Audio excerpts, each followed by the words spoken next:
गुरु ब्रह्मा गुरु विष्णू गुरुदेव महेश्वरा सद्गुरु साक्षात परब्रह्म तस्मै श्री सद्गुरे नमः। जय जय रघुवीर समर्थ। श्रीमत दासबोध दशक 18वा बहुजिनसी समास पहिला भूदेव स्थान निरूपण नाम श्रीराम समर्थ। आता चालू आठवड्यापासून नवीन दशक 18वा बहुजिन्सी सुरू झालेला आहे। आता बहुजिन्सी म्हणजे काय?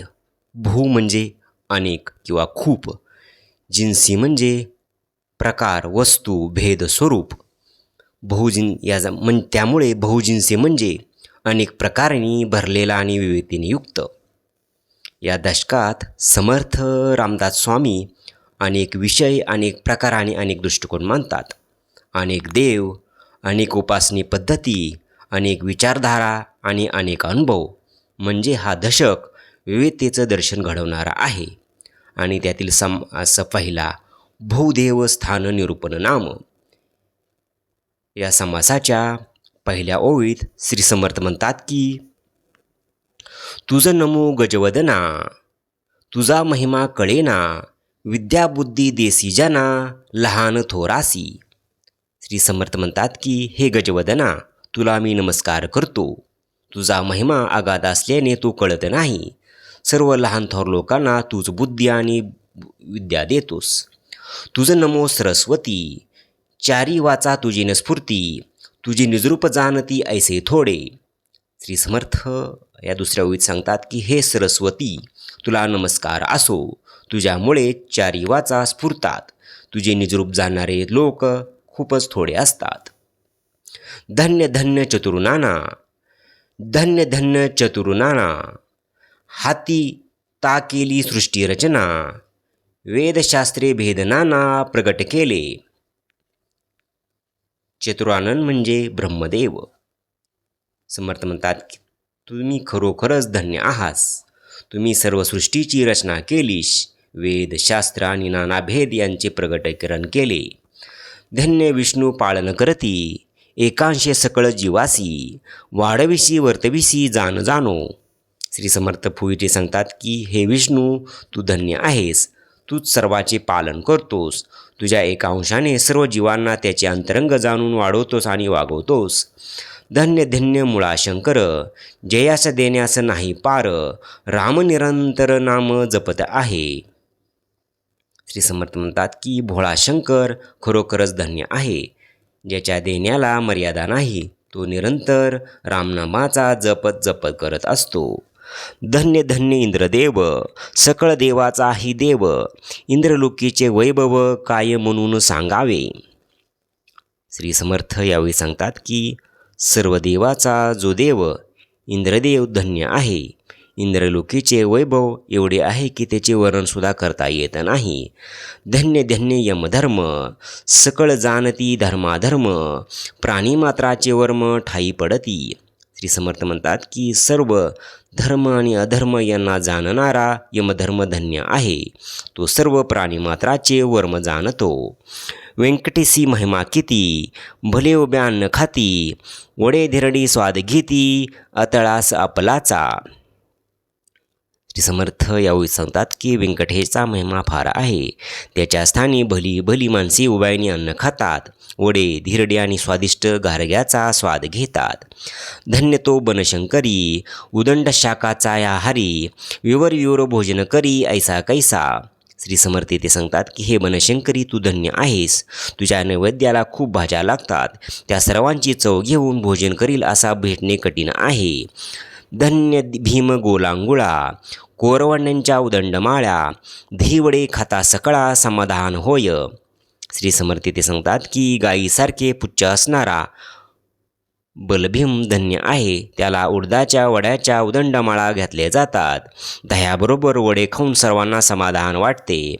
धन्य तू खंडेराया, भंडारे होय पिवळी काया, कांदे भरीत रोडगे खाया सिद्ध होती। श्री समर्थ म्हणतात की हे खंडेराया तू धन्य आहेस. तुझा जो भंडारा उजळला जातो त्यामुळे शरीर पिवळे होते. मग कांदे भरीत आणि रोडगे खायला सर्व सिद्ध असतात. धन्य तुळजा भवानी भक्ता प्रसन्न होते जनी. गुणवैभवास गणी ऐसा कैसा. श्री समर्थ म्हणतात की भक्तांना प्रसन्न होणारी तुळजाभवानी धन्य आहे. तिच्या गुणवैभवाची गणना कोण करील. धन्य धन्य पांडुरंग अखंड कटतेचा होतो धिंग. तानमाने रागरंग नाना प्रकारी. श्री समर्थ म्हणतात की जेथे अखंड कथेचा गदारोळ चाललेला असतो, नाना प्रकारे तानमान रागरंग यासह जेथे नित्य कीर्तन होत असते, तो पांडुरंग खरंच धन्य होय. धन्य तू गा क्षेत्रपाळा उदंड जनात लावल्या चाळा. भावे भक्ती करता फळा वेळ नाही. श्री समर्थ म्हणतात की हे क्षेत्रपाळा तू धन्य आहेस. अनेक लोकांना तू तुझे प्रेम लावले आहेस. मनापासून तुझी भक्ती केली असता फळ मिळायला वेळ मिळत लागत नाही. रामकृष्णाधिक अवतार त्याचा महिमा अपार. उपासनेत बहुत नर तत्पर झाले. श्री समर्थ म्हणतात की भगवंताचे जे रामकृष्ण अधिक अवतार झाले त्यांचा महिमा अपार आहे. त्यांची उपासना अनेक लोकांनी अत्यंत तत्परपणे करतात. सकळ देवाचे मूळ तू अंतरात्माचं केवळ. भूमंडळी लोक भोग सकळ त्याचीच घडे. श्री समर्थ म्हणतात की सर्व देवाचे मूळ केवळ अंतरात्माच आहे. या भूमंडळावर सर्व भोग त्यालाच प्राप्त होतात. नाना देव होऊन बैसला नाना शक्तिरूपे झाला. भोगता सकळ वैभवाला तोची एक. श्री समर्थ म्हणतात की तोच नाना देवाचे रूप घेऊन बसतो. नाना शक्तीच्या रूपाने तोच प्रकटतो आणि सर्व वैभवाचा तो भोगता एकटाच आहे. याचा पाहावा विचार उदंड लाभला जोजार. होती जाती देवनर किती म्हणूनी. श्री समर्थ म्हणतात की याचा नीट विचार करावा. सर्व देवाचे वर्णन करावयाचे म्हटले तर फारच लांबड लागेल. किती देव आणि किती नर होतात आणि जातात याचे वर्णन किती करावे. कीर्ती आणि अपकीर्ती उदंड निंदा स्तुती करती. सर्वत्राची भोगप्राप्ती अंतरात्म्याचीच घडे. श्री समर्थ ते सांगतात की कीर्ती आणि अपकीर्ती उदंड निंदा आणि उदंड स्थिती हे सर्व भोग अंतरात्म्यालाच घडतात. कोणी देही काय करतो कोणी देही काय भोगतो. भोगी त्यागी विचार घेतो एकची आत्मा. श्री समर्थ म्हणतात की कोणत्या देहात काय कोण करतो कोणत्या देहात काय भोगतो हे सांगता येत नाही. पण भोगी त्यागी आणि वितरागी सर्वाच्या देही असणं अंतरात्मा एकच आहे. प्राणी स्वाभिमानी भुलले देहाकडे पाहत गेले. मुख्य अंतरात्म्यास चुकले अंतरी असोनी. श्री समर्थ म्हणतात की प्राणी देहाच्या अभिमानाने भलतात. देहाकडेच पाहत बसतात आणि मुख्य अंतरात्मा असून त्याच्या अंतरही जाणत नाहीत.